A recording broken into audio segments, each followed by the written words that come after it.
I want to thank everyone for joining us today on our talk on cybersecurity without borders. Today we have an excellent group with us. We have Lisa Hill, Director of Investor Relations at Shield Capital, Chris Painter, our nation's first cyber ambassador and soon-to-be founding principal of the Cyber Policy Group.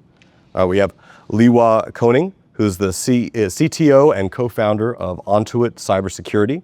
And we have Peter Brown, a former EU official and diplomat. And I'm Davis Hake, Senior Director for Cybersecurity at Venable. Welcome to Threat Talks. Let's delve deep into the dynamic world of cybersecurity. So thank you very much for joining us, Lieuwe. We appreciate having this conversation here at RSA. I know, one of the things that we've done a lot of talking about with Onto It sitting on both sides of the Europe and the United States is as geopolitics change, as the world changes, from the private sector standpoint, what can we do to drive better cybersecurity cooperation across the Atlantic? And so appreciate everybody here coming together today to talk through this important issue, think about some ideas and ways that we've seen the private sector having success, and then also challenges and what they can work on in the future. So I guess, Lieuwe, I'll kick it over to you a little bit. You're co-founder of a transatlantic company.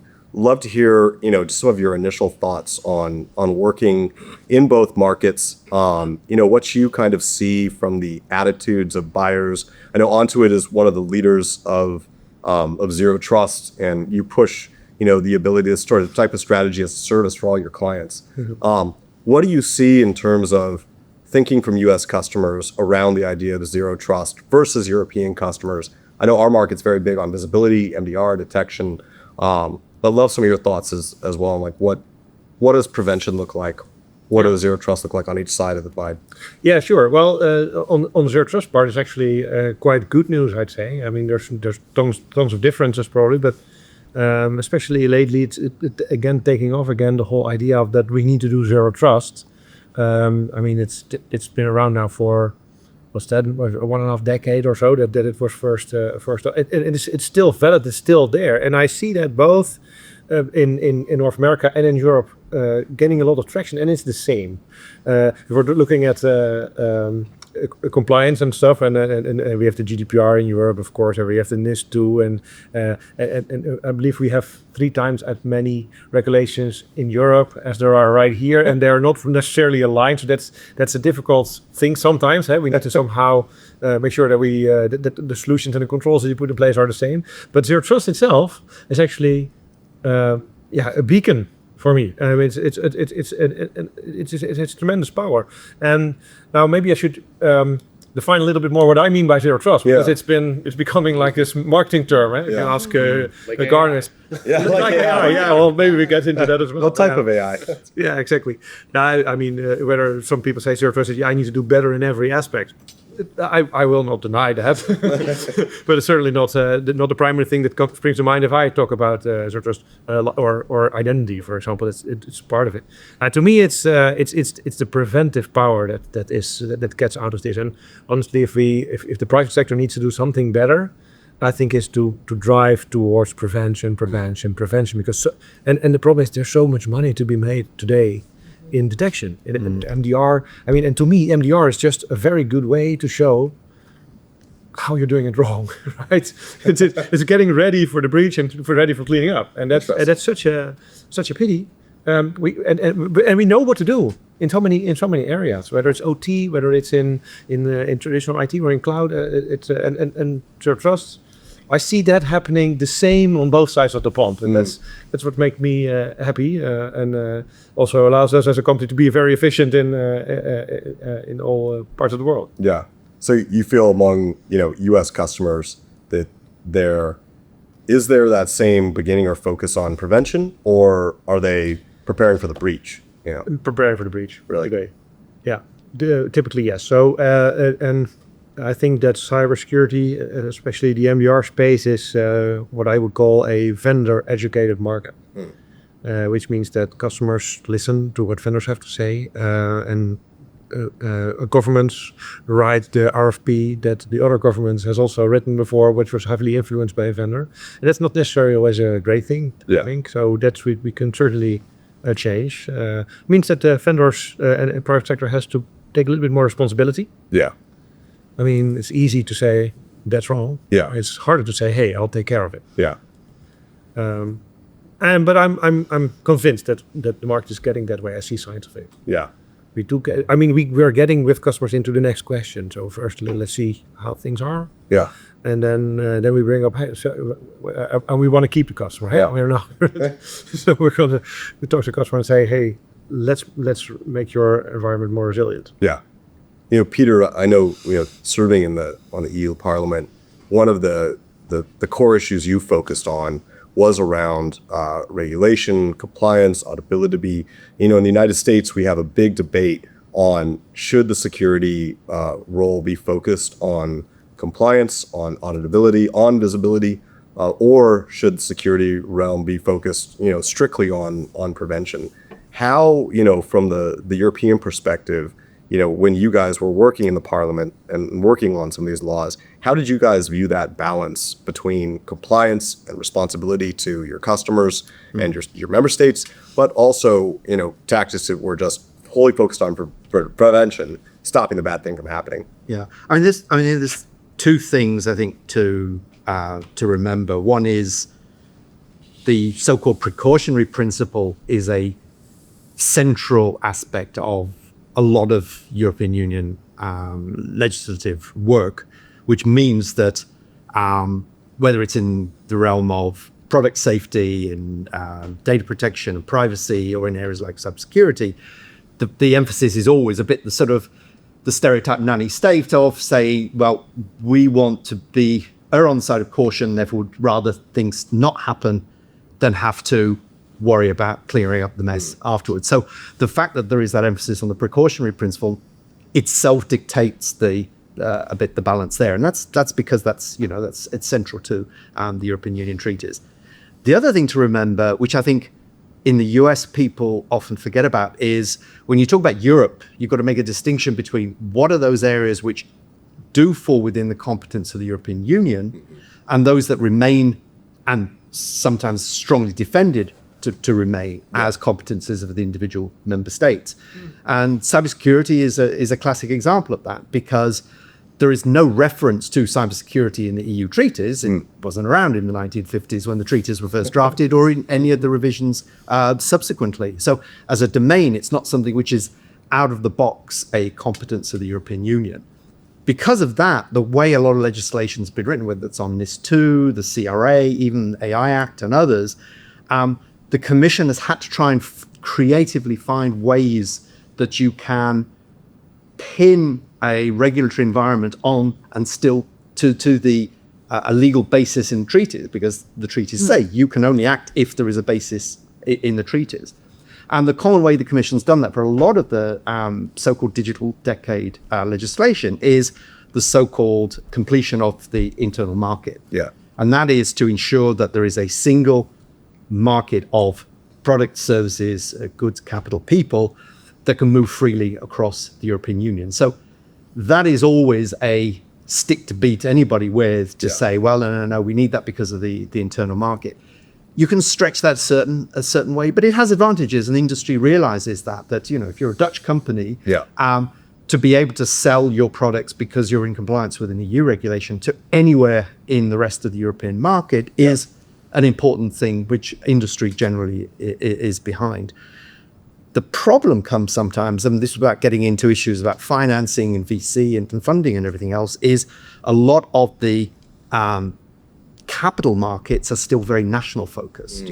Yeah. And that means that sometimes, even if you've got that ability to have a market across the whole of the EU, getting access to capital to grow your business into other countries is not as, it's not easy in the US, but it's a single market in that sense that you're dealing with this US dollar, single currency, a single language. It's a lot more fluid and more porous in the US and the European market. So I think those two things need to be taken into consideration.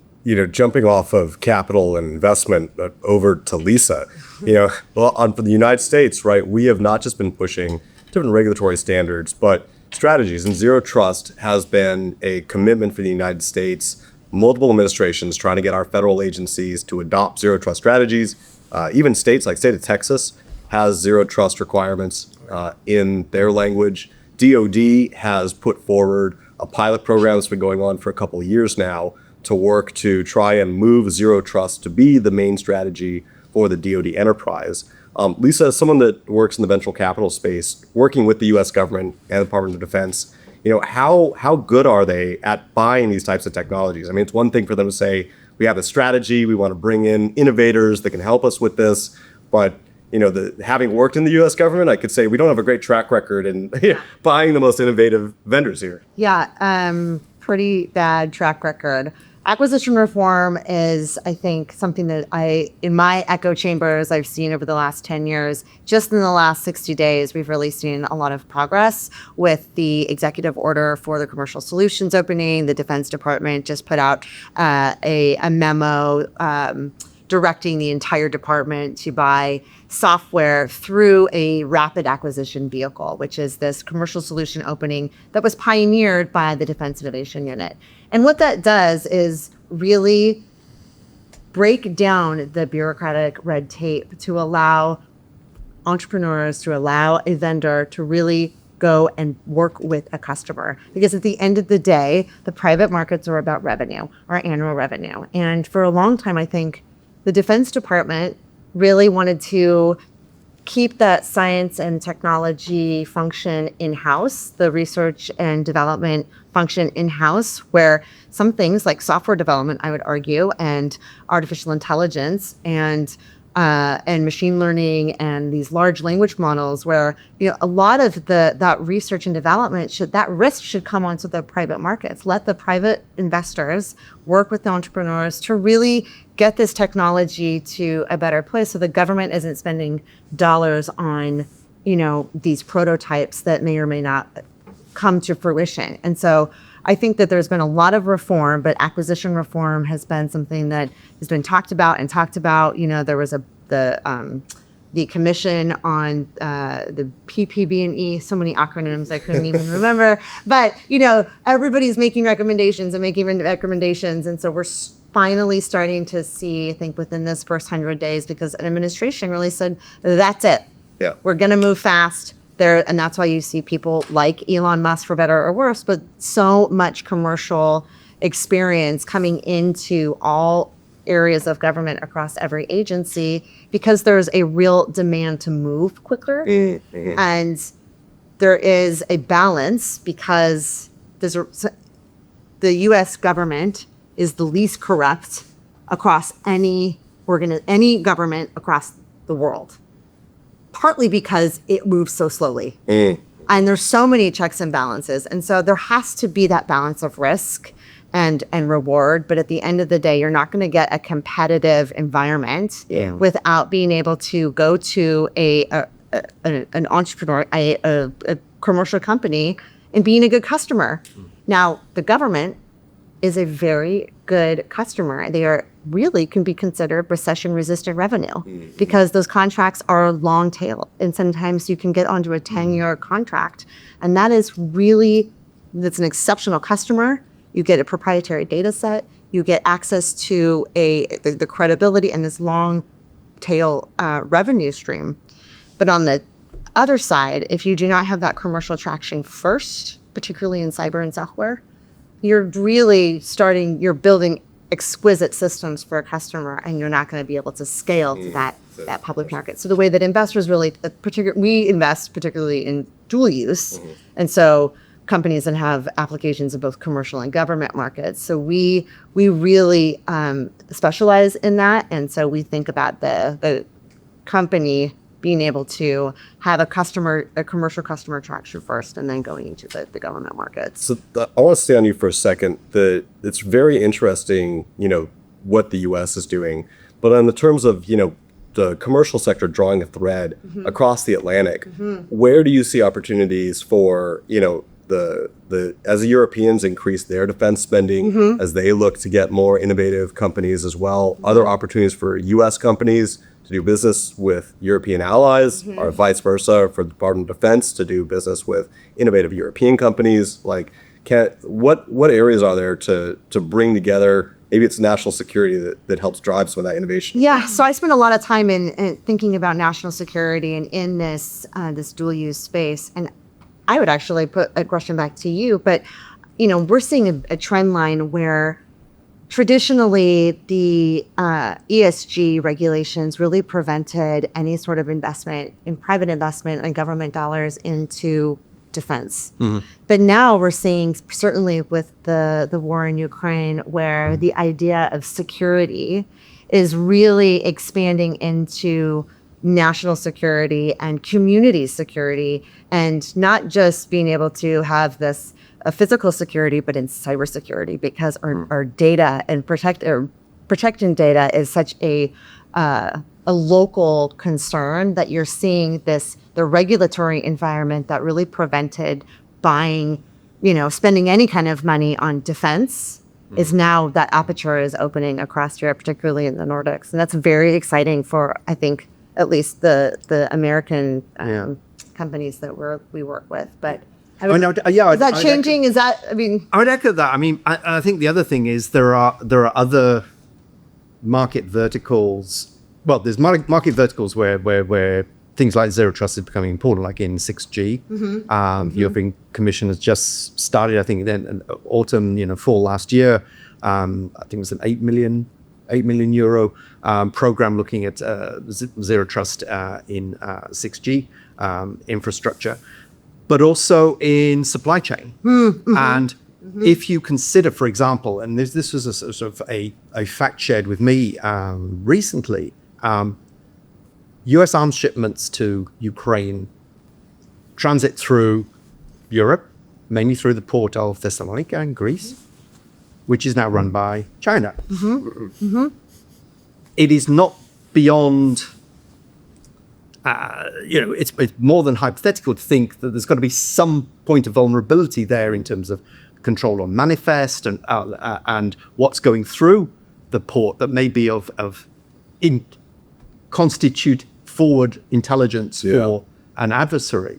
And the application of zero trust architecture, verifying every single query on that manifest, for example, through a whole supply chain, could provide a critical line of defense in the way that supply chain is operating. So I think there are aspects which go beyond the sort of purely this is civil, this is military, ne'er the twain shall meet, and actually recognizing that a lot of these things are very, very much interconnected, but provide a benefit for everyone. Yeah, great tee up back over to Chris. You have a long history across the Department of Justice, the FBI, Department of State, the White House on cybersecurity. These types of threats, getting information that the government knows into private sector hands, obviously with zero trust too. Up-to-date intelligence matched against your threat profile and your asset threat profile is a key part of it. Maybe I can say this because I work for the government. Have we ever done this well, first of all? And then, is there an opportunity for private sector entities as well, as we're working in areas where we know there's an adversary, like China, that would have an interest, obviously, in knowing what arms ships are coming through, for governments, either allied governments or U.S., to work across the pond with private sector companies? Or is that something that we as private sector companies that have some of this intelligence also can step up and do more? And I think it's easier for private sector companies. Yes, this has been a goal of the U.S. government, and frankly, I think most governments for as long as I can remember, at least 25 years, we've talked about the heart of the public-private partnership was information sharing. We talk about so often it becomes like a talisman, information sharing. It's like AI. The other things we talked about are zero trust. What does that mean?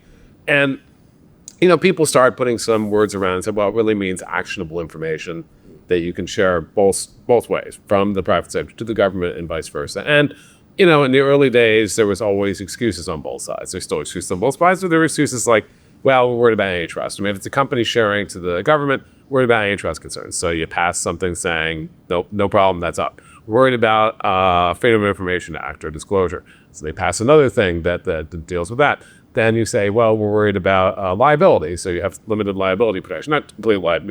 If you killed Kennedy or something, you're still liable. But if it deals with this particular thing. But what you still have to address is what's the business case to share information if you're industry, and what is the government case to share it in a timely way. What the government's not great at doing, and it's gotten better to be sure, is actually doing that in a timely, actionable way. I mean, often you hear industry saying, we never get anything from the government we haven't known for like 6 months, or at least a few days. But they have gotten better, I think, at doing some things that the government can do that not always industry can do, and sometimes they can, which is contextualizing the information they're doing. A lot of the alerts we've seen coming out of the FBI and DHS may be late to the party, a few days or weeks, but at least they say, well, here is some additional information about how we found this out and who was responsible, to the extent that helps you prioritize. So I think that's still very valuable.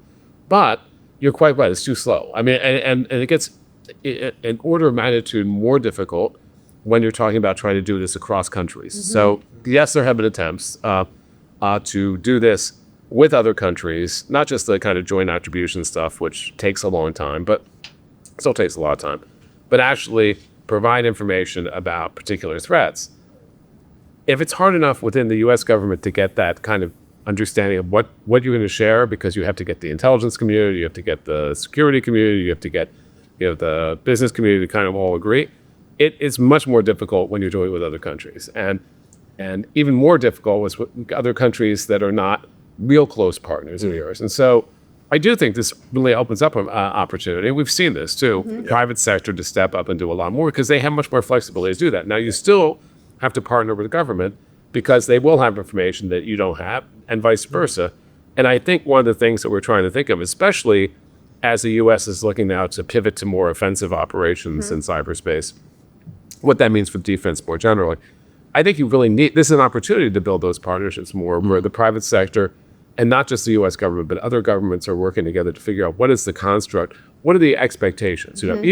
Even like, this is another old thing, like who do you call on each side, which is going on for another 10 years. So still doing that in a way that I think is become much more urgent now is important. So I absolutely think there's an opportunity. I think the private sector is more nimble in this, but I think each side has information that'd be useful. You just have to do it. In the private sector, I see not necessarily trust in sharing OSINT, or OSINT is the good, is maybe a part of the answer. Open source intelligence, which means also independent researchers publishing about it. That's actually, I think, is a very good thing that we see happening.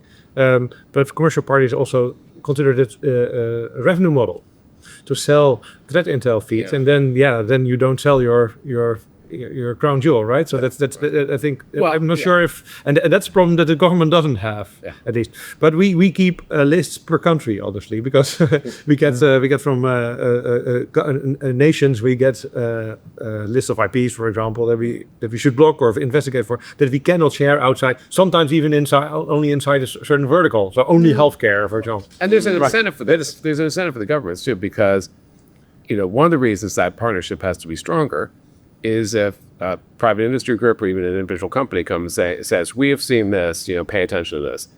That might compromise some operation of the government. Particularly, it could be intelligence operation, it could be disruption operation, it could be an offensive operation. So given that to the offense, Mara, it's even more urgent to have that. It's not, you're not necessarily sharing classified information, which is another whole challenge. But you are signaling back and forth, so you could be more effective at doing. But a key issue there is how you differentiate the types of information, because sometimes information has value because it's not shared, and you have some sort of competitive edge or value by sharing something. And we even see that in the AI Act or whatever, where member states were pushing back about vulnerability disclosures because they say, well, actually, at a national level, that might be useful for us to consider an exploit on something before a patch is done, and before we declare that at a European level.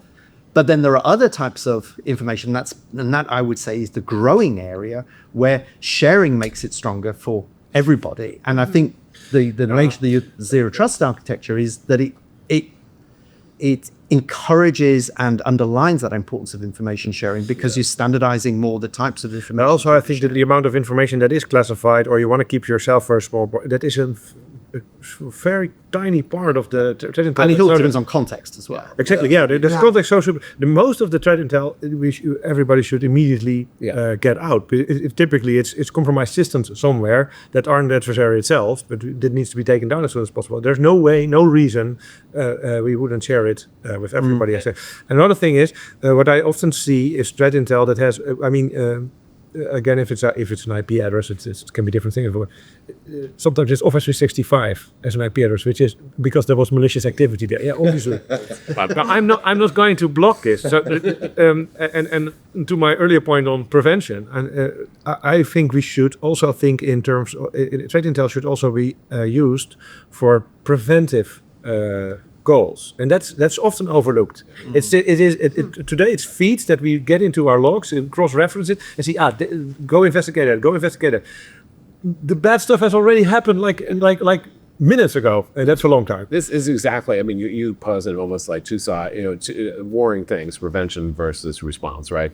And if you're doing it right, they should be a virtual circle. Mutually so they're mutually supporting. Yeah. You're finding stuff, you're finding TTPs, others you power it back into prevention. Yeah. I mean, that's a theory. I don't know how well it's That's why Zero Trust goes beyond sort of MDR, because now you're sort of looking at endpoints and networks or whatever, whereas with Zero Trust, it's a continual process of verifying every single transaction, every single request. So it does encourage that sort of continuous approach. One of the last things I wanted to pick your brains about, you mentioned the shift in administration policy to look at more potentially private sector or government offensive capabilities. The market naturally, too, has been moving towards more sovereign clouds. You hear individual countries say, I want my own version of FedRAMP. I want to be able to have a regime where I can set the controls. I can have the vendors come in, work with my national priorities for security. As we also start, potentially seeing more actors out there online, good actors as well as the bad actors, and we're also moving towards more, buckets of individual spaces on the internet. How do we deal with this? What does that mean? Is there going to be a need for everybody to build more connectivity because we're leaving each other's clouds for independent systems? I can start. Yeah. So, I mean, look, it's been another sort of base, this from when you worked in government too, that the U.S. government and many others have said things like, region-specific clouds or country-specific clouds or data localization are all bad things. And there's good reasons for that. It's not really scalable. Security of a cloud is as good as the security of the cloud, right? Yeah. But especially if it becomes more of a trade issue and you're favoring certain vendors and certain things in certain countries, they're not getting the best of breed stuff out there. And so you might not get everything you need from that interoperability of the cloud. So not to mention the bad guys don't care about information sharing regulations. They're all working together. Oh, they're very good at information sharing. Yeah. You can buy identities very cheaply on the dark web. They do a really good job. We could learn from that. So I do think. I think all those tenets we've held for a long time are still true, and I do think for a lot of global companies, they don't really want like a country-specific cloud because they operate globally, and it makes sense. And I've heard this happen. Various companies have said this in the past when there's a big drive, particularly by the EU. Now, I do worry in light of geopolitical issues, tariffs, other things, where we're seeing that this not just a security argument, but also a trade argument. It sort of mirrors what happened with Snowden too. There was a legitimate concern, but there's also a little trade concern going on. So I worry about that. The one thing I would just clarify is I still don't think the private sector should do offense. So it's still against that. Government, fine. For me, when there's talk about sovereign cloud or sovereign tech infrastructure, I mean, for me, there are two questions to be answered. Sovereign of what and sovereign from whom? Sovereign of what? I mean, because there's the physical infrastructure, but there's also the logical infrastructure, and the emphasis has always been on the physical, whereas in fact, the reality is that you want the physical infrastructure to be as dispersed as possible. It's the logical, it's the protection of the logical infrastructure that you want to remain sovereign. But sovereign from whom? Sovereign from, you would say from lock-in from individual vendors. Other countries will say, well, no, it's sovereign from potential adversaries, and sometimes it's a mix of both. But I think until those two questions are really addressed fully, it becomes a bit of a sort of a, my politics professor used to talk about sort of, it's a hurrah moment. You could say sovereign, hurrah, democracy, hurrah. It's devoid of any substance if you don't really go into answering those questions first. Yeah. I look at this from a Zero Trust perspective, obviously, and I have a slightly different perspective maybe, because to me, where you put your data is very important, especially I don't want to put it into many places. I want to be in control of things. It's more a matter of control. I mean, if I have money and I want to put it on a bank, I go to a particular bank and I put it there, and I want it to be in that bank, and I don't want it to be spread across several banks in different countries, and a bit in China, a bit in America, a bit in Europe. I choose specifically to put my money there. Why? Because it's valuable to me. So I want to be in control of where it is. And the best data that you don't want to lose, or if you don't want to, is no data. And not knowing where your data goes, to me is, I've always found that from the start of the rise of the cloud, more or less, a concerning concept. And I don't see why, honestly, on the technical. Of course, it's easier to not worry about it, but I think it is, if you have locality we have security by design. Why don't we have data sovereignty by design, or locality by design? That's just a design principle, and if you build your solutions like that, you are in control. You can select it. I mean, that's how we build our company. At least I know where the data of my customers is exactly. I don't have like a third party and a whole chain of possible people touching the data of my customer. I want to be in control. And zero trust, it's not the goal of zero trust to make geopolitical boundaries or so, right? But it works really well. So if we live in a world where this is important, zero trust will help you, because it's just another attribute of the data. The core of zero trust is I'm concerned about the data that I want to protect. So let's say it's my payment cards, or it's my stock positions or whatever in some data center. That's what I'm going to protect.